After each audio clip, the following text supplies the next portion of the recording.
얼마 전 뉴스에서 그 세계에서 잘 사는 나라의 순위들을 이렇게 매긴 걸 이제 본 적이 있습니다.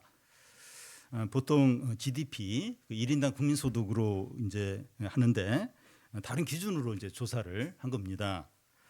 이 잘 사는 나라 순위 1위부터 57위까지 이제 그 나라를 이제 주로 봤는데 한국이 이제 거기에 포함이 되어 있었습니다. 그 중에 이제 한국이 그 22위에 이제 속해 있는데요. 이 순위를 어떤 기준으로 이제 정했는가 하면 이 각 나라의 총 국민의 자산을 다 합친 것을 이제 국민의 숫자로 이제 나눈 겁니다. 그러면 그 나라 국민의 평균 자산이 얼마인가 나오는데 이 한국 사람의 1인당 평균 자산이 1억 2천만 원 정도 이제 된다고 해요. 이런 통계를 보면 그 어떤 사람은 나는 이제 평균 이상이나 이러면서 이제 좋아할 것이고 또 어떤 분은 나는 평균에도 못 미치네 이러면서 좀 절망하고 이제 불안해 이제 할 겁니다. 모든 사람의 기본적인 욕구는 안정과 번영에 있습니다. 이 개인에서 확대해서 한국과의 국민들의 기본적인 필요도 이 안정과 번영입니다. 이 번영은 뭐 경제나 식량으로 이렇게 볼 수도 있습니다. 전쟁은 아니지만 이제 범죄가 너무나 많이 일어나는 이제 멕시코나 남미 국가들은 범죄가 줄어드는 것을 가장 필요로 이렇게 여기고 우크라이나나 중동 국가들은 전쟁 중이니까 그들에게 가장 필요한 것은 안전 문제가 가장 중요합니다. 그런데 이 전쟁도 없고 범죄도 적은 나라들은 이제 경제에 이제 모든 관심을 이제 갖습니다. 오늘 우리의 주된 관심도 안전과 먹고 사는 문제입니다. 어쩔 수 없고 당연해요. 이 부분이 우리에게 제일 이제 중요합니다. 편안하고 부유할 때는 괜찮은데 위협을 받을 때 어디서 체험을 받아야 되는가 하는 이제 고민을 하게 됩니다. 여기서 이제 신자의 특징이 나타나게 돼요. 이제 편안하고 부유할 때는 이제 괜찮은데 어떤 위기에 닥치면 이 안정과 이 어떤 먹고 사는 문제 이걸 어디서 이제 체험 받아야 되나 여기서 이제 그 신자의 특징이 이제 나오게 됩니다. 이스라엘 백성과 하나님은 이제 시내산에서 이제 피를 뿌리면서 언약을 맺었습니다. 이스라엘 백성은 이제 하나님의 백성이 되고 그들의 하나님이 이제 되시는 거죠. 이 언약의 내용은 율법에 나와 있는데 그 율법의 내용의 핵심이 뭔가 하면 이스라엘 백성은 하나님만을 섬기고 하나님은 그들을 이제 보호해 이제 주시는 겁니다. 그런데 이스라엘 백성이 안전의 위협을 받자 하나님과의 언약을 깨뜨리고 다른 것으로부터 체험을 받으려고 하는 겁니다. 오늘 말씀에서는 두 가지 방식으로 나타나는데 하나는 이 정치적인 방식, 다른 하나는 종교적인 방식으로 체험을 받으려고 하는 그게 이제 나타납니다. 이 정치적인 방법이란 강대국에 값을 주고 이 도움을 이제 청하는 것인데 이게 하나님 앞에서 영적인 음행이 됩니다. 종교적인 방법은 형식적이고 또 외식적인 신앙생활을 하는 것인데 하나님의 진노를 유발해서 이것 때문에 이제 진짜 망하게 됩니다. 오늘 우리들도 안전과 먹고 사는 문제를 직면하고 있습니다. 우리가 어디서부터 이제 체험을 이제 받으려고 하느냐 이제 하는 것에서 우리의 믿음이 나타나게 됩니다. 그러니까 모든 사람이 정도의 차이는 있지만 이 안전 문제, 먹고 사는 문제를 다 지금 직면하고 있어요.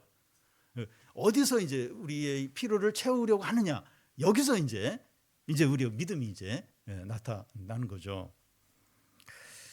그리고 이런 현실 가운데서 우리의 삶의 목적이 무엇인가 하는 것이 드러나게 됩니다. 그러니까 힘들어요. 모든 게 너무 어려워요. 이럴 때 내가 사는 목적이 뭔가 하는 게 이제 이렇게 분명하게 이제 드러나게 됩니다. 믿지 않은 사람들처럼 안정과 번영과 행복을 누리는 거기에 있는지 아니면 이런 것들보다 우선적으로 하나님 나라와 하나님의 뜻과 하나님의 영광을 구하는 데 있는지 우리의 삶의 목적이 어디 있는지 이렇게 어렵고 힘들 때 그 삶의 목적이 드러나게 됩니다. 거기서 이제 우리의 믿음이 이제 어떤지 드러나게 되는 거죠. 오늘 말씀을 통해서 우리의 신앙을 돌아보고 믿음을 회복하고 하나님과의 바른 관계를 다 회복하시기를 바랍니다. 먼저 그 신자 품격이 이제 바닥으로 떨어지는, 이제 어떨 때 이제 그렇게 되는가 이제 하는 겁니다.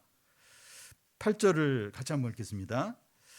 이스라엘은 이미 삼켜졌은즉 이제 여러 나라 가운데 있는 것이 즐겨 쓰지 아니하는 그릇 같도다. 여기 그릇은 이제 질그릇을 말하는데, 그 당시 가장 흔한 것이 질그릇이고, 이 질그릇은 흠이 생기거나 필요 없다고 느껴지면 바로 깨트려 버립니다. 그러니까 옛날에 이렇게 우리 개밥 그릇 쓰는 어떤 그런 거, 그런 그릇 같은 경우는 그냥 이제 필요 없다면 바로 이제 내다 버리는데, 그게 여기 말하는 질그릇에 해당이 됩니다. 이스라엘 백성이 기뻐하지 않는 질그릇 같도다 이렇게 하는데, 아끼지 않고 귀하게 여기지 않고 있어도 되고 없어도 되고 언제든지 폐기할 수 있는 일회용 접시 같은 존재가 이제 이스라엘 백성이 그런 존재가 되었다는 겁니다. 그런데 원래 이스라엘 백성들은 어떤 존재입니까? 하나님의 선택을 받은 민족이고 보배로운 백성이고 제사장 나라입니다. 하나님은 그들을 자기 손바닥에 새겼다고 하시고, 이스라엘 백성들을 건드리는 자는 하나님의 눈동자를 건드리는 거라고 이렇게 하고, 이 광야에서 만난 포도송이 같은 그런 존재였습니다. 그런데 어떻게 해서 이스라엘 백성이 얼마든지 폐기할 수 있는 그런 하찮은 존재가 되어 버렸습니까? 이스라엘 백성은 이미 삼켜졌은즉, 이제 이 말에 이제 있는데, 그 앞에 그 7절 끝에 보면 이방 사람이 삼키리라 이렇게 했습니다. 어떻게 된 것인가 하면 이스라엘 백성이 우상 숭배에 빠져서 이제 빠졌기 때문에 그들이 바람처럼 가벼운 존재가 되어서 이방인들에게 삼켜진다는 겁니다. 그런데 오늘 말씀 8절에서는 이스라엘 백성들이 이미 삼켜졌다는 겁니다. 과거 완료형으로 되어 있어요. 그들이 어떤 우상을 섬겼는가 하면 애국과 동맹을 맺고 아수르를 의지하는 겁니다. 그러니까 지난 본문에서는 그 이스라엘이 우상 숭배를 해서 그들이 삼켜질 것이라 했는데, 오늘 말씀 8절에서는 그 우상 숭배한 게 구체적으로 뭔가 하는 게 이제 나와 있는데, 애국과 동맹을 맺고 아수르를 의지하는 겁니다. 이스라엘이 도움을 받으려고 이제 이렇게 한 것인데 오히려 그들에게 삼켜지게 되었다는 겁니다. 그러니까 애굽이나 아수르의 도움을 받으려고 이스라엘이 그렇게 한 거예요. 근데 오히려 그들에게 삼켜져 이제 버리는 겁니다. 여기 삼켜진다고 하는 것은 그들의 소유가 되고 종이 되는 것을 이제 말합니다. 그런데 이제 이스라엘 백성들은 본래 이제 어떤 존재들이죠? 하나님의 백성이기 때문에 하나님의 소유입니다. 그런데 그들이 애국과 동맹을 맺고 아수르를 의지함으로 그들의 소유가 되니까 이중 소유가 이제 된 겁니다. 하나님과 이스라엘 백성들은 부부 관계로 이제 볼 수 있는데 이중 부부 관계가 이제 된 겁니다. 이것은 그 영적인 음행이고 중대한 범죄에 해당이 됩니다. 이 범죄가 이스라엘 백성들을 하찮은 질그릇 같은 존재가 되게 만든 겁니다. 이 크리스탈 명품 접시에서 일회용 접시로 이제 그 전락을 이제 해버린 거죠. 여러분, 신자가 신자다움을 이룰 때 세상에서 가장 쓸모없는 존재가 됩니다. 소금이 그 맛을 잃으면 밖에 버려 사람들 발에 밟힐 뿐이 되는 거, 이제 뿐이 된다고 하는데 그렇게 되는 거죠. 이 신자다움, 이 그리스도인의 정체성을 지키는 게 얼마나 중요한지 모릅니다. 하나님보다 다른 것을 더 의지하는 거, 다시 말해서 하나님으로부터 채워질 것을 다른 것으로부터 체험받으려고 할 때 그것에 이제 우리가 삼켜지게 되고 그것의 종이 되는 거예요. 그러니까 이스라엘 백성들이 지금 한 짓이 이제 이겁니다. 더 강해지기 위해서 애굽과 이 아수르를 의지했어요. 근데 더 강해지는 게 아니라 삼켜져 버리는 거예요. 그들의 소유가 되어 버린 겁니다. 그러면서 그 이스라엘 백성들의 하나님 백성이 정체성을 잃어버린 거예요. 그러니까 우리도 더 강해지기 위해서, 더 잘 되기 위해서 이렇게 하나님으로부터 체험 받아야 되는데 하나님을 의지하는 것이 아니라 다른 어떤 세상에 강한 거게 사람이 됐든지 이제 그걸 의지할 때 딱 삼켜지는 거예요. 그게 종이 되는 겁니다. 그러면서 이 하나님 백성다움을 잃어버려요. 그래서 그 맛을 잃어버려요. 그러면서 비참해지는 겁니다. 이렇게 바닥으로 내동댕이 쳐지는 거예요. 제일 이렇게 하찮은 존재가 되는 거예요. 그 믿는 자의 그 정체성, 그 맛을 잃어버리면서 그냥 발에 밟히는 아주 하찮은 아주 제일 쓸모없는 그런 존재로 그러니까 모든 걸 다 잃어버리는 거죠. 가장 참 절망적인 비참한 존재가 되어버리는 겁니다. 사람들이 죄를 지을 때 비용이 필요해요. 이스라엘이 하나님을 대신해서 다른 나라를 섬기려고 할 때 비용이 이제 든다는 겁니다. 9절을 같이 한번 읽겠습니다. 그들이 홀로 떨어진 들나귀처럼 아수르로 갔고 에브라임이 값주고 사랑하는 자를 얻었도다. 이 에브라임은 이제 북이스라엘을 가리키는데 이 북이스라엘이 연애하는 자를 얻기 위해서 값을 이렇게 줬다는 겁니다. 하나님은 이스라엘에게 어떤 값도 요구하지 않으셨어요. 이렇게 너희들이 나에게 오려면 또 이렇게 은혜를 구하려면 뭐 갖고 와라. 이게 값을 요구하지 않았습니다. 오직 마음을 다하여 하나님을 사랑하고 즐거워하면 돼요. 그러면 하나님의 모든 것을 마음껏 누리게 됩니다. 그러니까 물론 이제 이렇게 하나님께 올 때 뭐 헌금 이스라엘 백성들은 뭐 재물을 가지고 오는데 그게 뭐 이렇게 값을 치르기 위해서 이걸 드려야 이제 하나님께 은혜 받고 그런 의미로 그게 아니죠. 하나님의 은혜에 감사하고 그런 의미지. 그러니까 우리가 하나님께 나아가는데 뭐 값을 이렇게 그래야 이제 하나님으로부터 뭐 은혜를 받고 그게 아니에요. 그냥 주님을 사랑하고 믿음으로 나오면 얼마든지 풍성하게 누릴 수 있는 거죠. 그런데 이스라엘이 이방인의 도움을 받으려고 할 때 비용이 이제 필요했습니다. 그들이 애국과 아수르와 동맹을 맺을 때 뇌물을 이제 보내야 이제 했던 겁니다. 이제 이런 예를 이제 하나 들면 북한인 러시아가 이제 전쟁을 하는데 군인들을 이제 막 보내요. 이게 뭐 지금 큰 이제 문제가 이제 되고 있는데 앞으로 러시아로부터 도움을 받기 위해서 비용을 먼저 치르는 겁니다. 그러니까 북한도 이렇게 완전히 이렇게 폐쇄돼 있잖아요. 이게 외교 관계에 있는 나라도 거의 없고, 그러니까 이제 러시아에 어떤 도움이 필요했고, 그래서 이제 러시아가 지금 전쟁하는데 그 군대를 보낸 겁니다. 왜냐하면 앞으로 러시아로부터 이제 도움을 받기를 이제 기대하기 때문에 이제 비용을 이제 치르고 이제 있는 겁니다. 이스라엘 백성이 하나님 외의 다른 것들로부터 도움을 받으려고 할 때 이 비싼 비용을 이제 주어야 하는데 기꺼이 그렇게 이제 한다는 겁니다. 하나님께 들어가는 비용은 아까워하는데 이 다른 것들에 드는 비용은 아까워하지 않는 겁니다. 하나님께 들어가는 비용은 낭비라고 여겨지는데 다른 것에 드는 비용은 투자라고 생각이 되는 겁니다. 왜냐하면 하나님 안 보이니까 하나님을 위해서 뭔가 이렇게 쓰는 건 이거 낭비다.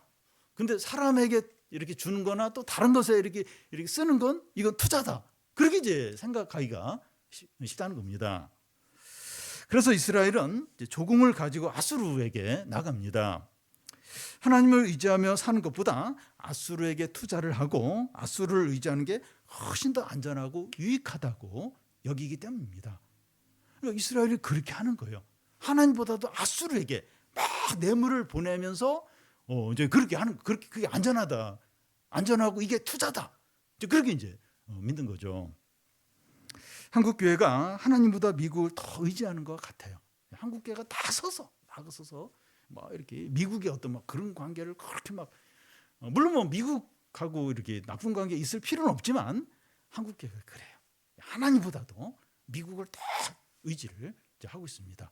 왜냐하면 그게 이제 더 확실하다고 여기기 때문이죠. 그런데 이런 이스라엘은 무엇과 같다고 말씀합니까? 이 9절 앞에 보면 홀로 떨어진 들나귀와 같다는 겁니다. 이 들나귀라는 단어의 뜻이 뛰어다니다, 고집스럽다, 홀로 있다 이런 뜻입니다. 예레미야서에서 이 들나귀가 성욕에 헐떡거리면서 그 성욕을 아무도 막지 못한다, 이제 그런 표현하면서 어떤 정욕의 상징으로 이 들나귀를 이제 말하고 있습니다. 들나귀는 주인도 없고 소속도 없고 또 홀로 고집스럽게 자기 길을 가는 존재를 말합니다. 이스라엘이 바로 그렇다는 거예요. 본래 이스라엘은 분명한 주인이 있어요. 소속이 있습니다. 하나님이 그들의 주인이에요. 그리고 하나님 나라의 소속이 되어 있습니다. 그런데 이스라엘은 들나귀처럼 주인을 인정하지 않고 자신이 속한 곳에서 뛰쳐나왔습니다. 이 성욕에 헐떡이는 들나귀처럼 자신의 욕심을 위해서, 욕망을 위해서 고집스럽게 자기 길을 가는 겁니다. 지금 이스라엘이 지금 그래요. 이렇게 원래 하나님께 속했죠. 근데 뛰쳐나왔어요. 자기 고집대로, 욕심대로 지금 막 달려가고 있는 겁니다. 여러분, 믿는 자들이 이 들나귀처럼 될 때가 있습니다. 우리가 하나님만 바라보고 의지하는 것이 불안해요. 불안해서 힘 있는 사람이나 많은 돈이나 눈에 보이는 것을 의지할 때 들나귀처럼 됩니다. 뭔가 대단하고 확실해 보이는 것을 의지하면서 하나님을 떠났지만 나중에 보면 바람을 잡는 것처럼 것 같고 열매가 없습니다. 이 하나님으로부터 분리되어 홀로 이제 있는 거죠. 그런데 이 홀로 떨어져 있는 것이 위험해요. 그러니까 이렇게 하나님만 의지하는 게 이게 너무 힘든 거예요. 불안한 거예요. 그래서 이제 뭐 세상에 어떤 강한 것이나 어떤 힘 있는 사람이나 뭐 이렇게 뭐 많은 돈이나 뭐 그걸 이제 이제 하게 되는데, 그러면서 이제 홀로 떨어지게 돼요. 하나님으로부터 분리가 되는 겁니다. 근데 이게 분리가 되는 게 위험합니다. 얼룩말이나 이 들소떼인 그 누들이 이제 무리로 이제 이동을 하는데, 무리에서 한 마리가 분리되는 경우가 있어요. 그때 제일 위험합니다. 제일 위험해요.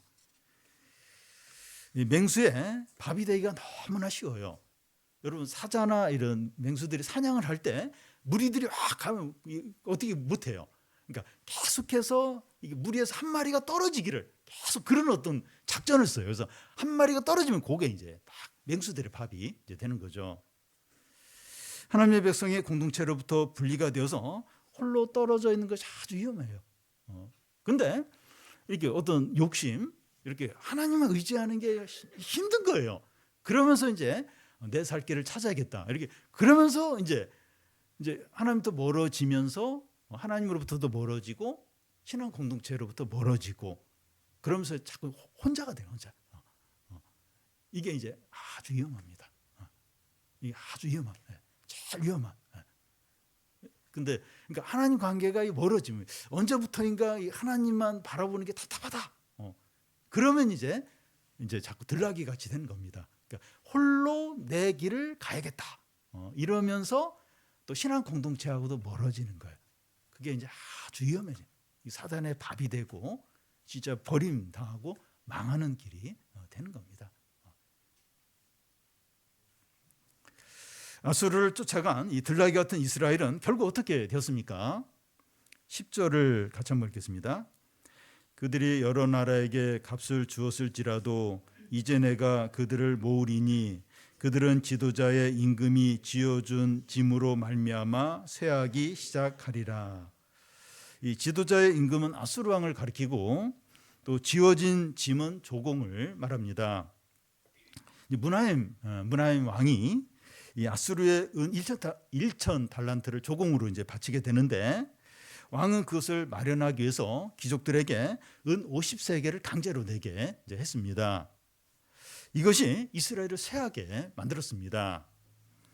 이스라엘이 아수르에게 값을 주었기 때문에 뭔가 좋은 것을 기대를 했죠. 그러니까 뇌물을 많이 주면서 그 아수르를 통해서 우리가 좀 강해지고 부유하게 되겠구나, 이렇게 기대를 했는데, 근데 오히려 그렇게 하면서 그들이 쇠약해지는 거예요.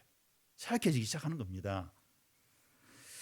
근데 이스라엘은 거기서 멈추지 않고 애굽에 또 값진 기름을 보내면서 이스라엘이 강해지는 데 도움을 받기를 기대했습니다. 그런데 그때부터 이제 쇠약해지기 시작을 하는 거예요. 왜 그렇습니까? 이스라엘이 강해지고 부유해지는 것은 강대국의 지원과 도움에 달려있는 것이 아니라 하나님께 전적으로 달려있기 때문이죠. 하나님만이 생수의 근원이고 조물 주시고 온 세상을 다스리시고 나라를 세우기도 하고 무너뜨리기도 하고 사람을 높이기도 하고 낮추시기도 하는 분이 하나님이시죠. 이 생수의 근원은 하나님이세요. 그러니까 그 하나님을 의지하고 또 하나님이 도와줄 때 그때 이제 이스라엘이 진짜 강해지는 거죠. 이런 하나님께 속해 있다가 분리가 되니까 약해질 수밖에 없는 겁니다. 이스라엘은 강해지기 위해서 하나님 버리고 생수의 근원 버리고 아수르나 애굽의 뇌물을 보내고 막 비싼 기름을 보내고 막 그렇게 했는데 쇠약해진 거예요. 쇠약해지기 시작하는 거예요. 왜냐하면 이 생수의 근원, 진짜로 이스라엘이 강해질 수 있는 그 근원을 버리고 다른 걸 찾으려고 그렇게 했기 때문이죠. 근데 우리가 세상에서 하나님만을 의지하는 게 너무 어려워요. 그리고 불안해요. 그리고 하나님만 의지하는 게 비현실적으로 여겨집니다. 그래서 하나님의 약속보다는 많은 돈이나 든든한 직장이나 또 힘 있는 사람에게 마음을 빼앗기가 너무나 쉽습니다. 그렇지만 하나님보다 다른 것을 의지할 때 일시적으로는 강해지고 안전한 것 같지만 결국은 쇠약해진다는 겁니다. 이게 사실 쉽지는 않아요. 그래서 자꾸 이게 하나님보다도 자꾸 눈에 보이는 어떤 그런 걸 의지하기가 너무나도 쉬워요. 그래서 그렇게 했어요. 막 돈도 많이 모으고 또 어떤 직장이나 이런 것들도 더 이렇게 안전하게 하고 또 여러 가지 막 보험도 많이 들고 또 인맥도 막 형성하고 그렇게 했더니 강해진 것 같아서 힘이 생기는 것 같아요. 일시적으로는 그래요. 일시적으로. 근데 시간이 지나면서 점점 쇠약해지는 거예요. 약해진다는 겁니다. 이런 것들은 본질적으로 터진 웅덩이들이기 때문입니다. 터진 웅덩이들. 힘 있는 사람이든지 이렇게 모아놓은 돈이든지 결국은 본질적으로 보면 터진 웅덩이라는 거예요. 돈을 많이 모아놓는데 줄줄 새는 거예요. 줄줄. 무슨 일이 터지니까 돈이 막 나가는 겁니다. 본질적으로는 터진 웅덩이들입니다. 진정한 만족이나 피로나 구원이 없어요. 진정한 어떤 만족, 구원, 진정한 피로가 거기서는 안 채워지는 겁니다. 다음은 이스라엘의 쇠약과 멸망의 진정한 원인입니다. 이스라엘이 쇠약해진 외부적인 원인이 이방 나라를 의지하는 데 있었다면 내부적인 원인은 종교 생활의 타락에 있다고 할 수 있습니다. 11절을 같이 한번 읽겠습니다. 에브라임이 죄를 위하여 제단을 많이 만들더니 그 제단이 그에게 범죄하게 하는 것이 되었도다. 이스라엘 백성의 생각이 무엇인가 하면 제사를 많이 드리면 드릴수록 좋은 거다 이렇게 여기는 겁니다. 하나님을 경외하거나 율법을 지키는 것과 상관없이 제사를 많이 드리는 것 자체로 만족하고 확신하는 겁니다. 그들은 거짓된 제사를 드리고 나서도 제사를 드렸기 때문에 더 담대하게 죄를 짓는 겁니다. 그래도 예배 드렸잖아. 교회 갔다 왔잖아. 이러면서 이렇게 진정한 어떤 예배를 안 드렸는데도 그 확신을 가지고 더 막 죄를 짓는 겁니다. 여러분, 회개도 없고 죄에 대한 결단도 없는 형식적인 종교 생활은 더 죄 짓는 생활을 하게 해요. 아예 교회를 다니지 않고 예배를 드리지 않으면 이 죄책감을 가지고 하나님이 벌 주시면 어떻게 하나 하면서 두려워할 수 있습니다. 그러나 중심의 변화도 없고 삶도 바꾸지 않는 이 습관적인 종교 생활을 열심히 하면 자기 나름대로 의로움이 있기 때문에 사람이 죄 짓는데 더 담력을 갖게 한다는 겁니다. 이스라엘 백성이 이런 상태에 있었어요. 그러니까 진정한 회개, 하나님과 진정한 만나 이런 거 없어요. 이런 관심이 없어요. 그러니까 근데 이제 제사를 열심히 잘 드리는 거예요. 그러면서 자신들이 의롭다. 이제 그렇게 생각을 하면서 더 담대하게 더 확신을 가지고 죄를 짓는 겁니다. 이스라엘 백성이 그런 상태예요. 근데 우리가 이제 그럴 수 있다는 거예요. 한국 교회가 이제 그럴 수 있다는 거예요. 우리는 그 예배 잘 드리고 또 또 봉사도 많이 하고 또 뭐도 많이 하고 그렇기 때문에 하나님이 우리를 복 주신다. 그러니까 진정한 회개와 또 진정한 어떤 변화와 어떤 신앙의 어떤 결단이나 이런 거 없이 그냥 그렇게 하고 나서 우리는 이제 신앙이 좋다 이러면서 더 막 욕심대로 살 수 있다는 겁니다. 이스라엘의 또 다른 죄는 자기 만족을 구하는 종교 생활을 한다는 겁니다. 13절을 같이 한번 읽겠습니다. 그들이 내게 고기를 제물로 드리고 먹을지라도 여호와는 그것을 기뻐하지 아니하고 이제 그들의 죄악을 기억하여 그 죄를 벌하리니 그들은 애굽으로 다시 가리라. 그들이 고기를 제물로 드리고 하는데 이 표현이 희생제물이라고 하지 않고 고기라고 표현을 이제 하고 있습니다. 그 이유가 뭔가 하면 제사를 드릴 때 이스라엘 백성들의 탐욕이 어떠했는지를 드러내기 위해서입니다. 아니 희생제물이죠. 근데 고기를 하나님께 드린다는 거예요. 하나님 고기를 드십니까? 희생제물을 받으시죠. 근데 고기라고 표현한 게 이스라엘 백성들이 제사를 드리면 얼마나 탐욕적인가 하는 걸 지금 보여주고 있는 겁니다. 제사는 크게 번제와 화목제로 이제 나눌 수 있는데 이 번제를 드리지 않고 화목제를 드리는 겁니다. 왜냐하면 이 번제는 제물을 다 태워서 드리는 거예요. 그래서 이 번제를 드리고 나면 번제를 드린 사람이 먹을 게 없어요. 근데 화목제는 이 짐승의 이 제물의 고기만 이렇게 불로 태웁니다. 그러고 나서 그 고기는 이 제사를 제물을 드린 사람이 먹을 수 있는 거예요. 그래서 이스라엘 백성들이 번제를 드리기보다는 화목제로 번제로 드릴 것을 화목제로 바꿔서 드린 겁니다. 그러니까 이 번제는 어떤 죄용서, 어떤 그런 어떤 의미가 더 있는데 죄용서 이런 걸 안 드리는 거예요. 화목제. 그래서 이렇게 이 제사를 드리면서도 이제 그 제사 드리면서 끝나고 나오는 고기, 그 먹는 그 재미로 이제 제사를 열심히 이제 드린 겁니다. 이제 회개를 하고 하나님께 돌아오고 어떤 죄에 대한 어떤 결단을 하고 이런 어떤 의미의 제사보다는 제사 드리고 고기 먹고 이제 어떤 그런 즐거움들을 거기서 이제 누리는 겁니다. 이제 거기에 어떤 그 진정한 어떤 그런 목적이 이제 있는 겁니다. 교회 오면 이제 예배를 통해서 하나님을 만나고 새롭게 되고 주님을 예배하는데 관심을 가져야 되죠. 그런데 그런 것보다는 부차적인 것들, 어떤 인간적인 만남이나 뭐 이렇게 뭐 교회 어떤 이렇게 어떤 활동, 뭐 프로그램의 어떤 뭐 이런 그런 거에 즐거움이나 인정받는 것을 우선순위에 둘 수 있습니다. 이 청소년들에게는 또래 친구가 중요해요. 또래가 있냐 이거 여기에 뭐 엄청난 관심을 갖고 또 청년들에게는 그 이성교제할 수 있는 사람들이 얼마나 많은가 거기에 이제 굉장히 이제 관심을 둘 수 있고 이 장년들에게는 법적인 문제나 이제 병이 들었을 때 변호사나 의사가 많은 교회 왜냐하면 이제 도움을 받을 수 있으니까 거기에 이제 어떤 우선순위 큰 관심을 가질 수 있습니다. 그래서 사람들이 큰 교회를 찾는 이유가 이런 부차적인 유익 때문에 큰 교회를 찾는 경우가 있어요. 그러니까 이런 게 없으면 교회를 뭐 옮기든지 아니면 그러니까 교회를 찾는 좋은 교회의 우선순위가 이런 어떤 게 부차적인 게 잘 갖춰진 그런 교회를 이제 우선적으로 이렇게 이제 찾는다는 겁니다.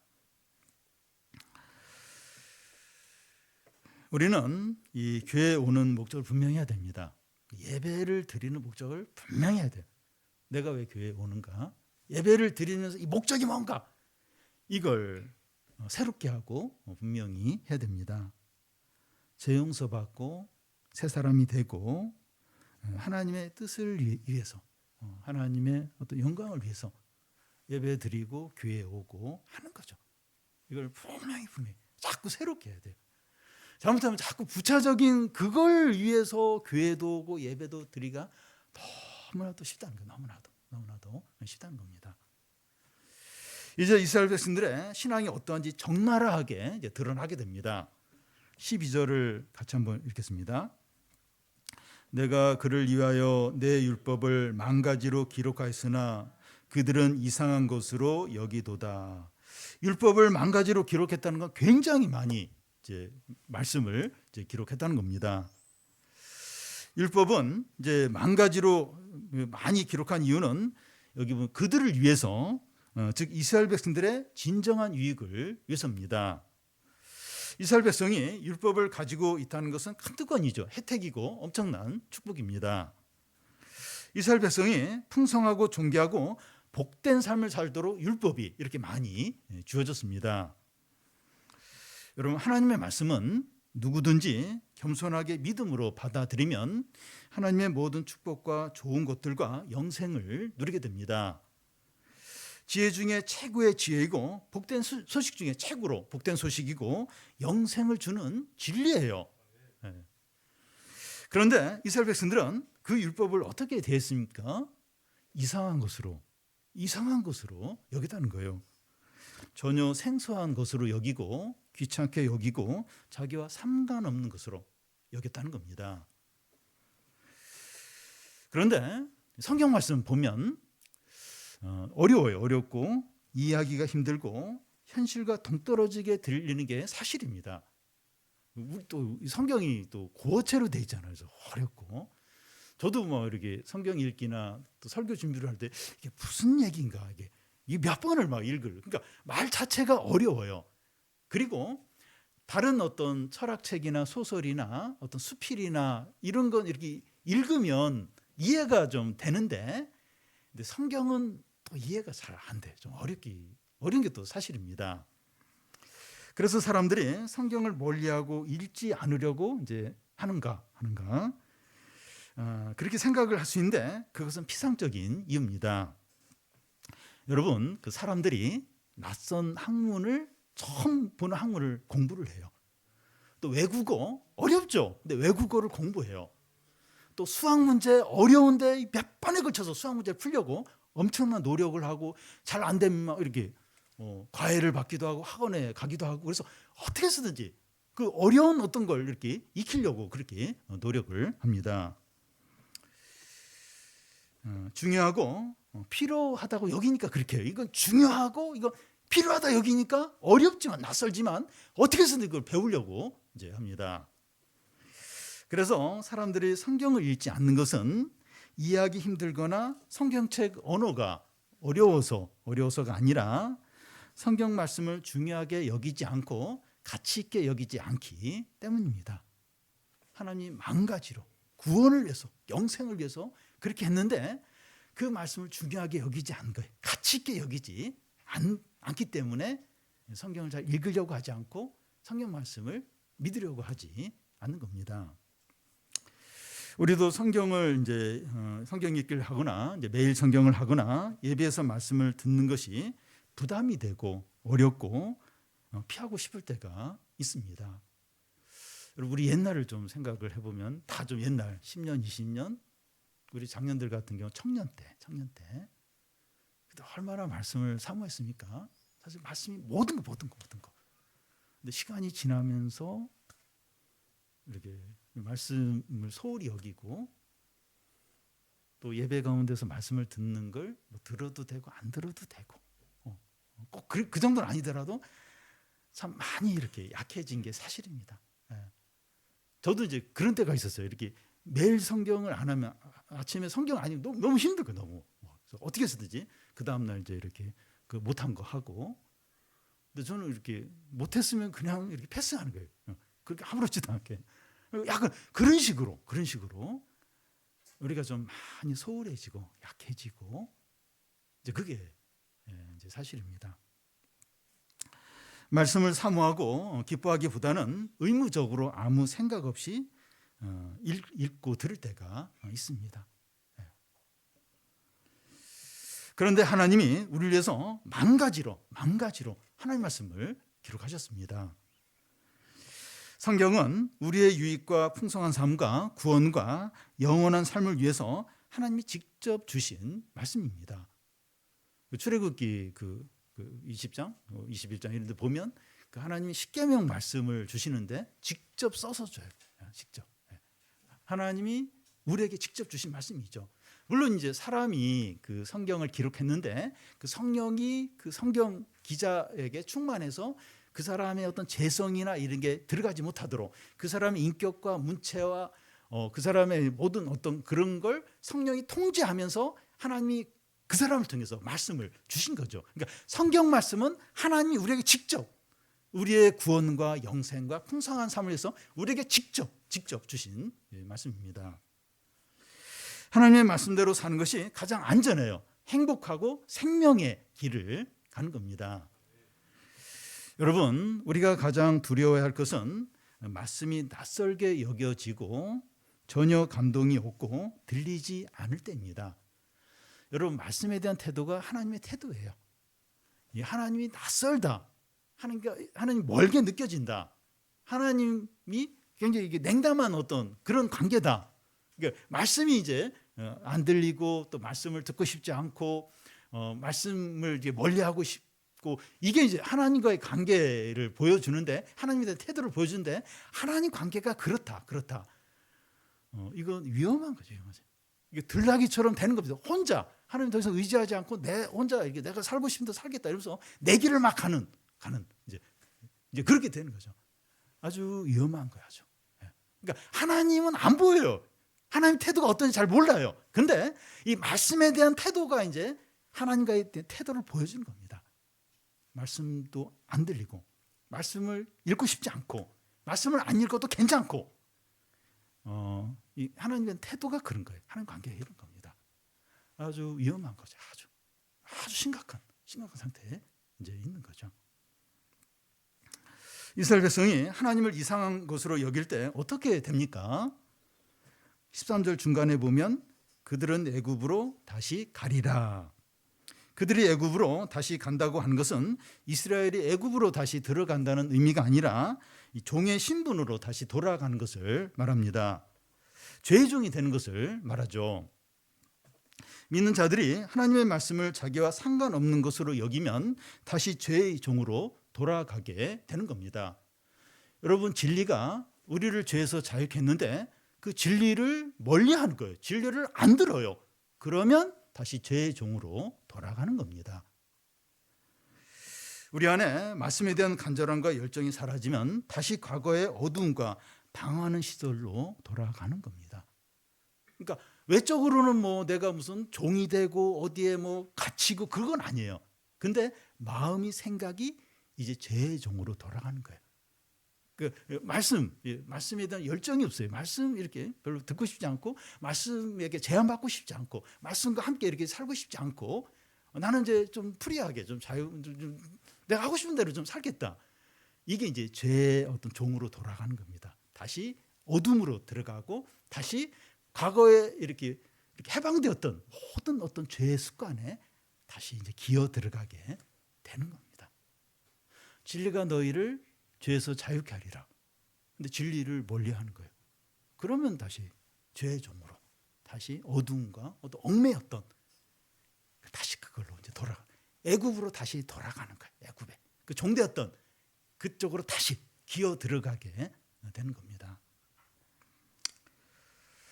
우리는 두 상태 중에 하나에 속하게 됩니다. 말씀과 함께 자유함을 누리든지 말씀과 멀어지면서 죄의 종으로 살든지 둘 중에 하나입니다. 이것이 무엇으로 결정이 되는가 하면 말씀에 대한 태도. 말씀을 이렇게 가까이 하고 사모하면 자유함.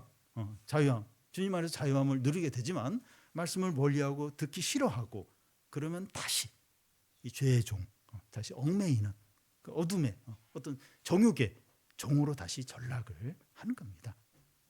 예외가 없어요. 딱 두 가지. 이 진리로 인해서 자유함을 누리든지 진리를 멀리하면서 다시 애굽으로 돌아가서 종이 되든지. 여러분 뭐 돈 문제가 아니에요. 건강 문제도 아니고 다 갖추고 있고 괜찮은데 그 생각과 삶이 죄의 종인 거예요. 정욕의 종이고 어둠에 거기에 이렇게 속하고 비참합니다. 14절을 보면 그 이스라엘이 망하는 결정적인 이유가 나옵니다. 같이 한번 읽겠습니다. 이스라엘이 자기를 지으신 이를 잊어버리고 왕궁들을 세웠으며 유다는 견고한 성읍을 많이 쌓았으나 내가 그 성읍들에 불을 보내어 그 성들을 삼키게 하리라. 이스라엘이 망하게 된 근본 이유는 이스라엘을 지으신 자를 잊어버린 겁니다.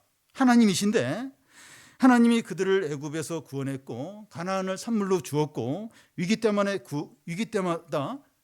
구원해 주셨죠. 그런데 그 하나님을 잊어버린 거예요. 하나님을 잊어버린 겁니다. 하나님을 잊으니까 그들은 하나님 대신에 이방 나라를 의지하고 금송아지 우상을 섬기고 들나귀처럼 되는 겁니다. 그리고 하나님을 잊은 그들이 열심히 이제 하는 게 뭡니까? 왕궁을 짓고 견고한 성읍을 세우는 겁니다. 하나님을 대신해서 궁정과 튼튼한 요새를 의지하는 거죠. 그러니까 하나님을 잊어버리니까 불안해지는 거예요. 왕궁을 더 많이 짓는 거예요. 집들을 더 튼튼하게 지으면서 거기서 이제 안전하게 지내려고 이제 하는 겁니다. 믿는 자가 하나님을 잊으면 돈을 많이 버는데 이제 사로잡히게 되고 승진의 목을 매게 되고 스펙을 쌓는데 지나치게 집착을 해요. 그러니까 자기를 이렇게 보호해 줄 만한, 자기를 이렇게 뭔가 이렇게 대단한 것처럼 보여주게 하는 그걸 이제 집착을 하는, 그걸 의지를 하는 거예요. 하나님 잊어버리니까 불안하니까 그런 걸 다 이제 의지를 이제 하게 되죠. 이런 것들을 통해서 안정과 행복과 성공을 얻을 수 있다고 이제 믿는 겁니다. 그런데 하나님은 궁정과 요새 안에서 요새 안에 들어가 있는 이스라엘 백성들에게 어떻게 하십니까? 하나님을 잊어버리고 왕궁을 크게 짓고 요새를 만들고 막 이렇게 했어요. 그래서 그 안에서 이제 안전하다고 하면서 들어가 있는데 하나님이 어떻게 하십니까? 불을 보내어 삼켜 버린다는 겁니다. 요새 안에 들어와 있는데 불을 보내니까 도망가지 못하고 꼼짝없이 당하는 겁니다. 여기서 불은 그 이스라엘 백성들 그 상황에 보면 아수르를 가리킵니다. 아수르의 침입으로 이스라엘이 완전히 파괴되고 포로로 잡혀 가는 겁니다. 여러분, 믿는 자가 이 하나님을 잊어버리고 다른 것을 보호벽으로 삼아서 그 안에 안정과 행복을 누리려고 할 때 가장 위험할 수 있습니다. 하나님 잊어버렸어요. 그래서 이제 나름대로 여러 가지 안전의 보호벽을 해서 그 안에 이렇게 안전하게 이렇게 있는데 그게 제일 위험할 수 있다는 겁니다. 그것이 많은 돈이든지 든든한 직장이든지 뛰어난 실력이든지 사람들의 인정이든지 하나님 대신에 그것을 의지할 때 그들과 함께 망할 수 있습니다. 그게 뭐가 됐든지 하나님 잊어버리고 안전을 위해서 이렇게 그걸 의지할 때 그게 이제 잘 자기를 위험에 빠뜨려 그것과 함께 망하게 된다는 겁니다. 절대로 안전하지 않아요. 절대로. 하나님 대신에 이걸 내가 나의 보호로 내가 의지하는 어떤 힘으로 삼겠다. 절대로 안전하지 않습니다. 근데 우리가 사는 세상은 점점 이제 살기가 힘들어지고 미래가 불확실한 시대예요. 그런 가운데서 우리는 안정과 번영과 행복의 필요를 가지고 있습니다. 그러니까 안정과 번영의 어떤 필요를 가진 거 당연해요. 다 이제 그런 필요가 있습니다. 그런데 이런 것들은 하나님이 진정으로 주시는 거죠.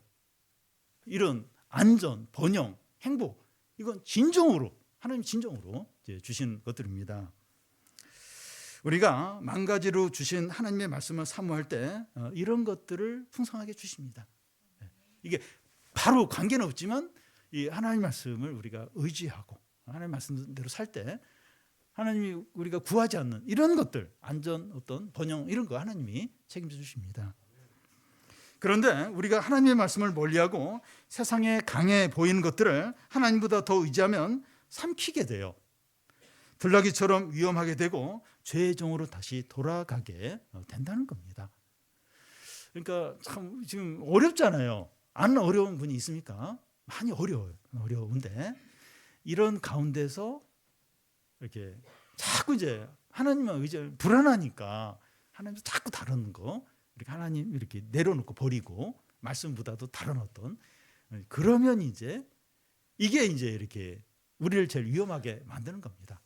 그리고 들나귀처럼 하나님과 어떤 신앙 공동체로부터 분리가 되고 이제 죄의 종으로 이렇게 빠지게 되고. 그러니까 이게 참 쉽지가 않아요. 이게. 그러니까 참 이런 상황, 이런 어떤 시대가 우리가 이제 믿음이 어떤지 드러나고 진짜 신자인지 아닌지 테스트하는 이제 그런 게 이제 되는 겁니다. 근데 우리가 이제 이런 가운데서 이스라엘 백성은 넘어갔어요. 아수르 애굽을 의지하고 들나귀처럼 되고 다시 죄의 종으로 돌아가고 이스라엘 백성은 실패했어요. 근데 우리는 이 상황에서 어떻게 해야 되느냐? 하나님 없이 왕궁 안에 있는 것보다 하나님과 함께 천막에 있는 게 더 안전해요. 하나님의 세상에 강해 보이는 것보다 하나님의 말씀을 의지하는 게 훨씬 더 우리에게 번영을 가져다 줍니다. 우리를 창조하시고 다스리시고 구원하시는 이 하나님에게만 진정한 행복이 있음을 믿고 우리가 그 하나님을 마음을 다해서 의지하시기를 바랍니다.